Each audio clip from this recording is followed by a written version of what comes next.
It's amazing. Here you are as one of the big names in functional medicine. This happens to you. The same thing happens to me and to thousands and thousands of other people that I interact with online.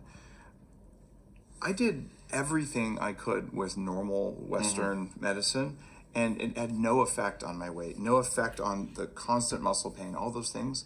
It was only when I turned to a more holistic approach where we're looking at the system of the human body that I was able to get rid of the toxins and then figure out what's going on and then turn up the volume on my energy. And suddenly the things that have been lifelong problems, multi-generationally actually, in my family, they went away. Yeah, and there are different people who have more susceptibility to mitochondrial issues.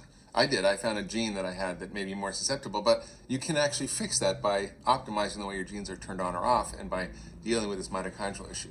You can. It's interesting that these power plants in your cells come from your mom and your grandma and so on and so forth, only from the maternal lineage. So if you look at your mom's family and there's a bunch of sick people, and you look at your grandma and there's a bunch of sick people, well, then you know that you probably have something going on there, and you can get a genetic test to see what's going on with your mitochondrial DNA, but you don't have to. What you want to do is the same thing that works for people who don't have those things.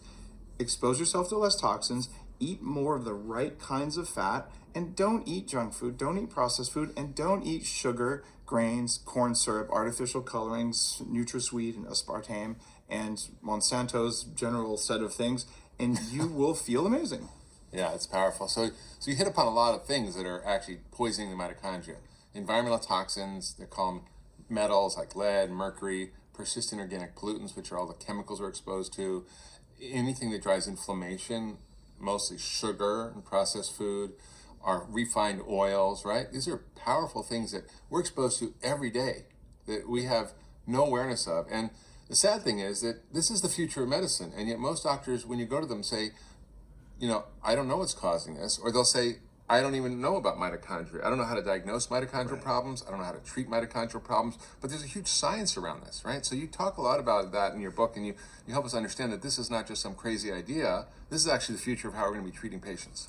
It's the future of how we're going to treat patients because mitochondria are the uniting element that explains everything that's happening, because all inflammation comes from mitochondria. There's no other source of it. So if you get to the very root of it, when you make some simple changes, everything can get better all at once, instead of this ancient view that's, I'll work on just the kidney, I'll work on just the knee, I'll work on just heart disease.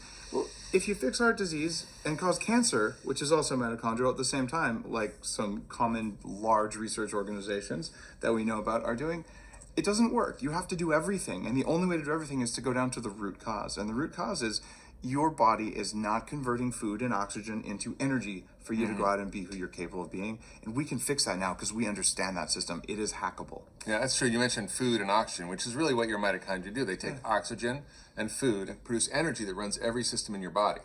But you talk about something very interesting, which is EOMD. And that's not a form of sexual dysfunction.